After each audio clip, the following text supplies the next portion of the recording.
ওম গঙ্গণপতয়ে নমঃ। ওম নমঃ শিবায়। হর হর মহা। নমস্কার বন্ধু, অ্যাস্ট্রোলজি 24x7 ইউটিউব চ্যানেলে আপনাকে আরও একবার স্বাগত। আমি আপনাদের বন্ধু শ্যামল। বন্ধু সঙ্গে থাকুন, ভালো থাকুন। আমার তরফ থেকে প্রাণ ভরা ভালোবাসা আপনাদের সকলের জন্য রইল। শুরু করব নভেম্বর 2025-এ সিংহ রাশির বন্ধুদের কেমন যেতে পারে সে সম্পর্কে বিস্তারিত আলোচনা। গ্রহদের গোচর অনুযায়ী কী ফল পেতে যাচ্ছেন বিভিন্ন ভাব নিয়ে আলোচনা করব। শুভ সময়, শুভ দিন এবং অশুভ দিনগুলো নিয়ে আলোচনা করব। রেমেডি কি হতে পারে এবং নক্ষত্র ভিত্তিক আলোচনা চলবে। চলুন আলোচনা করা যাক। এই মাসেতে সূর্যদেব আপনাকে প্রথমার্ধে আত্মবিশ্বাস দেবে, যোগাযোগের মাধ্যমে সাফল্য দেবে, পারিবারিক সহযোগিতা বৃদ্ধি করাবে, মাসের শেষের দিকে মানসিক চাপ বাড়িয়ে দিতে পারে। হাফের পর মাসের সেকেন্ড হাফটা বেশি হবে আর কি। সেকেন্ড হাফটা বলবো না, একদম মাসের শেষ উইকটা অনেকটা বাজে অবস্থায় থাকবে। মঙ্গলদেব এই মাসটাতে আপনার পারিবারিক ক্ষেত্রে মনোযোগ দেওয়ার জন্য বলছে, আবেগকে নিয়ন্ত্রণ করার জন্য বলছে মঙ্গলদেব। বুধদেব বলছে ভাই আপনাকে কথাবার্তা মাধ্যমে সাফল্য দেবে, কিন্তু বাধা বিপত্তি হয়ে যেতে পারে স্ল্যাং ল্যাঙ্গুয়েজ ইউজ করে ফেললে। লেখাপড়ায় কিছুটা বাধা বিপত্তির পরে যোগাযোগের মাধ্যমে সাফল্য পেতে যাচ্ছেন। যারা বিদেশে চাকরি বাকরির জন্য চেষ্টা করছেন বা কোনো জায়গায় যোগাযোগ করতে চাইছেন, কোনো বিশেষ বিষয়ের জন্য এগোতে পারেন, ভালো হবে। বৃহস্পতিদেব বলছে সঞ্চয় করার জন্য আপনাকে চেষ্টা করতে হবে। বিদেশি সংযোগে লাভজনক জায়গা তৈরি হতে পারে। স্বাস্থ্য বিষয়ে একটু সতর্ক থাকতে হবে। শিল্প সংক্রান্ত কাজের ক্ষেত্রে শুক্রদেব আপনাকে সাফল্য দেবে বলছে। আর সম্পর্কের ক্ষেত্রে এবং আর্থিক বিষয়ে ছোটোখাটো বাধা বিপত্তিগুলো আসবে বটে, কিন্তু ট্যাকেল করে বেরিয়ে আসতে পারবে। শনি রাহু কেতু বলছে ভাই কর্মক্ষেত্রে বাধা বিপত্তি দেব, কিন্তু কিন্তু অগ্রগতিও দেব যদি তুমি সংযমের মধ্যে দিয়ে যাও। কেপি সিস্টেম অনুযায়ী আপনারা যেটা পাচ্ছেন, সূর্য শনি রাহু কেতু, রাহু মঙ্গল রাহু, এই যে একটা সংযোগ তৈরি হয়েছে, একটা ভুক্তি দশার মধ্যে যদি থাকেন, আত্মবিশ্বাস আপনার বাড়বে।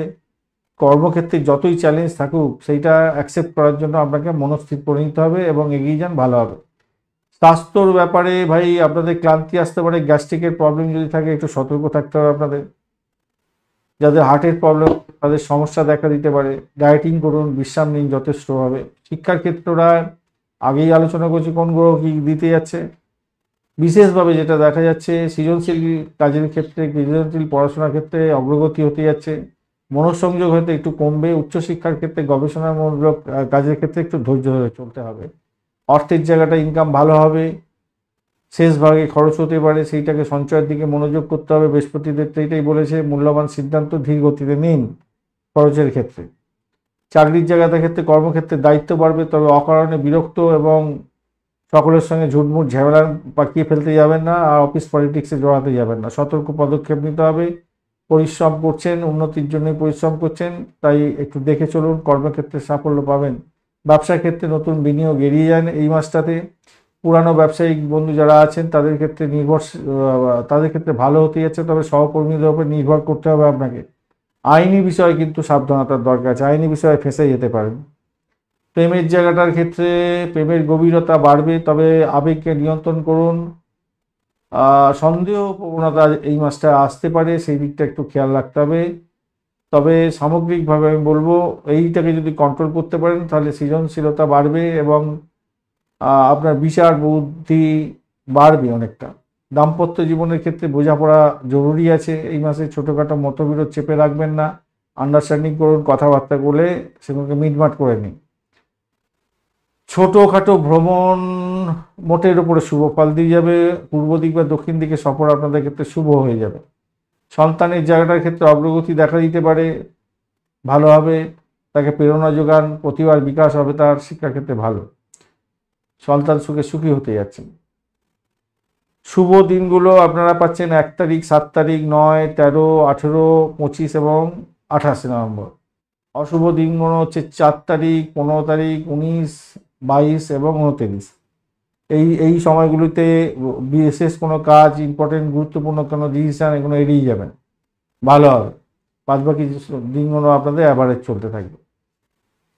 প্রতিকার স্বরূপ আপনার শনিদেবকে অবশ্যই স্মরণ করতে হবে, শনিদেবের মন্ত্র জপ করুন, হনুমান চালিসা পাঠ করুন, ভালো হবে। রাহু কেতুকে একটু শান্ত করতে হবে, গণেশজিকে স্মরণ করতে হবে, রুদ্রাক্ষ, শিব রুদ্রাক্ষ, রুদ্রা মানে আপনারা জানি না আপনারা করতে পারবেন কিনা, যাই হোক আপনারা ওই পঞ্চাক্ষরীয় মন্ত্র জপ করবেন, ওম নমঃ শিবায়, ওম নমঃ শিবায়, ওম নমঃ শিবায় করতে থাকুন।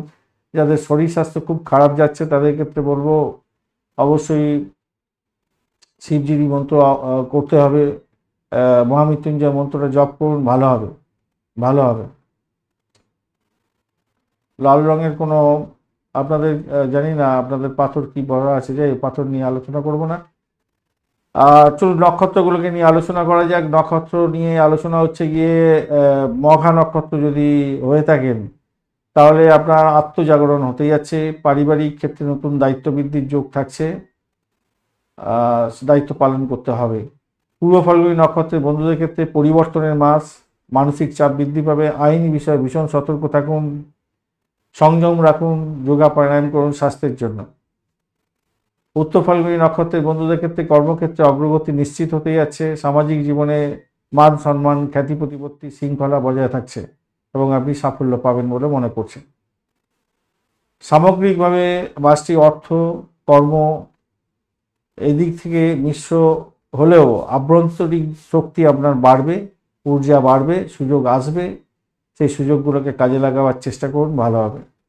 শুভ দিনগুলোতে গুরুত্বপূর্ণ কাজগুলো করবেন, অশুভ দিনগুলো ভীষণ কসাস থাকবেন। ধন্যবাদ বন্ধু, ভিডিওটি দেখার জন্য, লাইক শেয়ার কমেন্ট করার জন্য অনুরোধ রইল। চ্যানেলটি আপনাদের সমস্ত ভিডিওর আপডেটগুলো সময় মতো পেতে অবশ্যই চ্যানেলটি সাবস্ক্রাইব করে রাখবেন। আর বার্ষিক রাশিফল 2026 আপনাদের জন্য দেওয়া হয়ে গেছে, শর্টস ভিডিও অবশ্যই দেখবেন, কাজে লাগান, ভালোভাবে বিস্তারিত ভিডিও আসছে আপনাদের জন্য। বন্ধুর সঙ্গে থাকুন, ভালো থাকুন।